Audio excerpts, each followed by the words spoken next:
সকলে কেমন আছেন? আশা করি সকলে ভালোই আছেন। তো আপনাদের সামনে আজকে হাজির হলাম একটি জরুরি বিষয় নিয়ে আলাপ করব সেজন্য। বিষয়টি হচ্ছে আমরা সকলেই জানি যে বর্তমানে টেকনোলজি এত অগ্রগতি হয়েছে যে মানে যেটা ধারণা করার মতোই না। বর্তমানে মানুষ চাইলে গুগলকে বা এআইকে যেভাবে বলছে মানুষকে এভাবেই এআই ফটো তৈরি করে দিচ্ছে, ভিডিও তৈরি করে দিচ্ছে। তো যারা এগুলো দেখে টাসকি খেয়ে যাচ্ছেন তাদেরকে আসলে বলতে চাচ্ছি যে এর চাইতেও আরও অ্যাডভান্স লেভেলের টেকনোলজি সামনে আসছে, অ্যাডভান্স লেভেলের লাইফস্টাইল আসছে। আসলে এটা মাত্র জাস্ট বিগিনিং, এটা শুধুমাত্র একটা বিগিনিং। এমন একটা জিনিস আগামীতে আসতে যাচ্ছে যেটা আসলে মানুষের শুধু এন্টারটেনমেন্টের জন্যই না, যেটা কিনা মানুষের ফিনান্সিয়াল লাইফেও ইফেক্ট ফেলবে। যেমন আমরা অনেক সময় শুনে থাকি যে এমন এক সময় আসবে যখন এই কাগজের নোটের প্রচলন থাকবে না। আমরা কি দেখেছি আগে এক সময় দেখা গেছে স্বর্ণমুদ্র, রৌপ্যমুদ্র বা দিন দিন কিন্তু মানে আস্তে যুগের পর যুগে কিন্তু আস্তে আস্তে এই সকল কিছুর একটা যে সিস্টেমেটিক প্রসেস এগুলো কিন্তু চেঞ্জ হয়েছে। বর্তমানে আমরা কাগজের নোট ব্যবহার করতেছি। এই ধরনের স্বর্ণমুদ্র, রৌপ্যমুদ্র এই ধরনের জিনিসগুলো, ব্রোঞ্জের মুদ্র, এই জিনিসগুলো কিন্তু এখন আর ইউজ হয় না। তো এইভাবে আস্তে আস্তে যুগের পরে যুগে সকল কিছু চেঞ্জ হতে থাকবে। কিন্তু সবচেয়ে বড় বিষয় যেটা হচ্ছে যে আগামীতে যেটি আসবে সেটি হচ্ছে ডিজিটাল অ্যাসেট। মানে কাগজের মুদ্রা বা কাগজের কি বলে, কাগজের নোট বলতে কিছুই থাকবে না। আপনি এখন কাগজের নোট হাতে রাখতেছেন, হাতে রেখে মার্কেটে গিয়ে সেটা এখানে আপনি মার্কেটিং করতেছেন। কিন্তু এক সময় আসবে যে আপনি মার্কেটে যাবেন, আপনার মোবাইল থেকে বের করে একটা ডিজিটাল অ্যাসেট আছে, সেই অ্যাসেট বা কয়েনের মাধ্যমে আপনি পেমেন্ট করে দিতেছেন। এই জিনিসটা খুব অদূর ভবিষ্যতে। আসলে এইটাকে বলে হয় ওয়েব 3। মানুষ বলতেছে যে ওয়েব 3 আসতেছে, আসলে ওয়েব 3 আসতেছে না, ওয়েব 3 অলরেডি এসে পড়েছে, যেটা আপনারা এখনও টের পাচ্ছেন না। যারা এগুলো সম্পর্কে আইডিয়া নাই, আমি মনে করি তাদেরকে এগুলো সম্পর্কে আইডিয়া নেওয়া উচিত। আর বিশেষ করে যারা আর্নিং করে, কন্টেন্ট ক্রিয়েটর বা দেখা গেছে বিভিন্ন কমার্শিয়াল সেক্টরে যারা বিজনেস করে, তাদের জন্য তো এগুলো জানা সবচেয়ে বেশি জরুরি। কেননা এমন একটা সময় আসবে, যেমন যারা ধরি মানে আসলে ওয়েব 3টা কি, ওয়েব 3টা জানতে হইলে আসলে আপনাদেরকে আসলে বুঝতে হবে। যেমন মানুষের অনেকের ভ্রান্ত ধারণা আছে যে ওয়েব 3 মানে হচ্ছে কয়েন কেনা বেচা। আসলে কয়েন কেনা বেচা না। মানুষ মনে করে ওয়েব 3 আমি কয়েন কিনলাম, কিনে আবার বিক্রি করে দিলাম, এটাই মনে হয় ওয়েব 3 বা মিমি টোকেন বা এগুলা। আসলে ওয়েব 3 এটা না। ওয়েব 3 একটা বিশাল বড় প্ল্যাটফর্ম। আসলে ওয়েব 3তে আপনার নিজের টাকার মালিক আপনি নিজেই, এবং এখানে কোনো মধ্যস্থতাকারী বা মিডিয়াম নেই।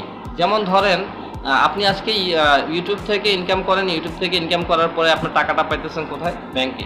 তো এই জিনিসটা ওয়েব 3 যখন রেইন করবে ওয়ার্ল্ডকে, তখন এই জিনিসটা কিন্তু থাকবে না। আপনি টাকা পাবেন আপনার নিজস্ব ওয়ালেটে, যেটা আপনি নিজেই এখান থেকে পেমেন্ট করবেন বা বাই করবেন, যেটাই করবেন। মানে এটা আপনার কোনো মধ্যস্থতাকারী নেই যে ব্যাংকের মাধ্যমে আপনাকে টাকাটা নিতে হবে, এছাড়া আর কোনো ওয়ে নেই।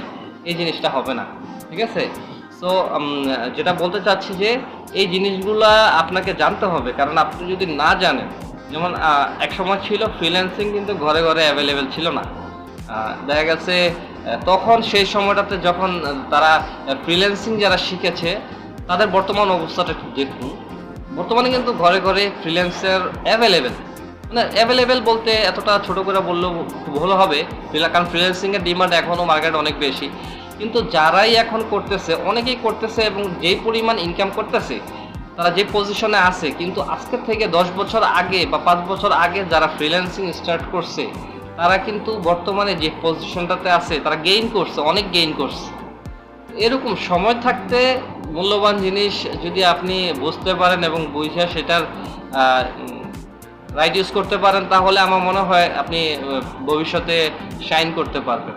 তো ওয়েব 3 জিনিসটা এরকম, এখন যেমন বিকাশ আছে, এখন যেমন নগদ আছে, এরকম আগামীতে কিন্তু এই জিনিসগুলো থাকবে না। তো এই জিনিসগুলোর জন্য আপনাকে যেটা করতে হবে, আপনাকে ওয়েব 3 সম্পর্কে জানতে হবে, ওয়েব 3 সম্পর্কে আইডিয়া নিতে হবে। আপনি চাইলে এখনই ওয়েব 3 থেকে কিছু ইনভেস্ট করতে পারেন, আপনার নিজের ক্যাপাবিলিটিতে আপনি কিছু ইনভেস্ট করতে পারেন। কারণ আজকে থেকে মানে এর একটা সামান্য আমি আপনাকে এক্সাম্পল দিই। এক্সাম্পলটা হচ্ছে বর্তমানে বিটকয়েন বিটকয়েনের মার্কেট প্রাইস, বিটকয়েন সম্পর্কে তো নিশ্চয়ই আপনাদের সকলের আইডিয়া আছে। ধরেন বিটকয়েনের জার্নি স্টার্ট হয়েছে কবে? বিটকয়েনের জার্নি খুব সম্ভবত 2007-8 এরকম সালে স্টার্ট হয়েছে। তো বিটকয়েনের জার্নি যখন স্টার্ট হয়েছে তখন এই মানে Web3 স্টার্ট কিন্তু এই বিটকয়েন দিয়ে, মার্কেটে কয়েনের স্টার্ট এই বিটকয়েন দিয়ে। তো বিটকয়েনের তখন প্রাইস ছিল আপনার খুব সম্ভবত 1 পয়সারও খুব কম। ডলারটা যদি আমরা টাকাতে হিসাব করি, খুব 1 পয়সারও খুব কম। তারপরের বছর 1 বছর পরে গিয়ে এটার মার্কেট প্রাইস গিয়ে দাঁড়ায় আপনার খুব সম্ভবত 39 সেন্ট, মানে বাংলাদেশি টাকায় যা 45 টাকা এরকম, 40-45 টাকা এরকম হবে। ঠিকটা 5 বছর গ্যাপ দিয়ে যদি আমরা হিসাব করি 2015-16 দিকে, সেটা হচ্ছে আপনার $10,000, মানে হইতেছে প্রায় বাংলাদেশি টাকায় 12 লক্ষ 13 লক্ষ টাকা। তারপর তার 5 বছর পরে যদি আমি গ্যাপ দিই তাহলে 2020 সালে $60,000, মানে হচ্ছে 72 লাখ 75 লাখ এরকম হবে। এবং 2020-এর পরে এখন হচ্ছে 2025, এই 2025-এ আইসা আপনার বিটকয়েনের বর্তমান দাম হচ্ছে $1,17,000, মানে হচ্ছে 1 কোটি প্রায় 30-35 হাজার টাকা। তো একটা কয়েন, যে কয়েনটা 2007 সালের প্রাইস ছিল আপনার 1 পয়সারও কম, আজকে 2025 সাল, 15 বছর 17 বছর পরে এই কয়েনটার দাম হচ্ছে 1 কোটি 35 লক্ষ টাকা। তাইলে আপনার বুঝতে হবে যে Web3 কিন্তু তখনই শুরু হয়ে গেছে। Web3 কোন জায়গায় চলে গেছে এবং সামনে এরকম আরও অনেক কয়েন আসবে এবং এখনও আসতেছে। বিটকয়েনের পাশাপাশি আরও অনেক কয়েন নিজেদেরকে ডেভেলপ করে অনেক উপরে উঠে গেছে। যেমন ইথেরিয়ামের প্রাইস এখন প্রায় $2900 উপরে, সোলানার প্রাইস $164 এবং বাইন্যান্সের যে বিএনবি কয়েন আছে সেই বিএনবি কয়েনের প্রাইস আছে প্রায় $600 উপরে। তো এই জিনিসগুলো তো উপরে উঠে গেছে, এগুলো গেইন করতেছে, সামনে আরও কয়েন আসবে। তো আপনি যদি এগুলো মিস করে থাকেন, আপনি এখনই স্টার্ট করেন যেন আগামীতে যেগুলো আসছে সেগুলো মিস না করেন। কিন্তু যখন আর সেই সুযোগ থাকবে না তখন কিন্তু আপনি হাই করবেন, তখন আপনি আফসোস করবেন যে আমি কেন যোগের সাথে পাল্লা না দিয়ে এই জিনিসগুলা জানতে চাইলাম না। তো এগুলাই হচ্ছে Web3। এখন Web3 সম্পর্কে আমি আপনাদেরকে একটু হেল্প করতে চাই, যেমন আমি Web3 সম্পর্কে আপনাদেরকে ডিটেলসে জানাবো। আমার Web3 নামে একটি পেজ, Web 3.0 নামে একটি পেজ আছে, সেই পেজের লিঙ্কটি আমি কমেন্ট বক্সে দিয়ে দিতেছি। আপনারা সকলে সেই পেজের মধ্যে ফলো দিয়ে অ্যাক্টিভ থাকুন। আমি সেখানে সকল ধরনের Web3 সম্পর্কে আপনাদেরকে আইডিয়া দিব এবং আপনাদেরকে টিপস দিব যে কোন জিনিসগুলো বা কোন কয়েনগুলোর উপর আপনি ইনভেস্ট করলে ভালো হবে, বা এমন অনেক ফ্রি মাইনিং প্রজেক্ট আছে যেগুলোতে আপনি ইনভেস্ট করতে হবে না, আপনি ফ্রিতেই সেই কয়েনগুলো ইনকাম করতে পারবেন এবং আপনি একটা ভালো প্রফিট করতে পারবেন এখন থেকেই।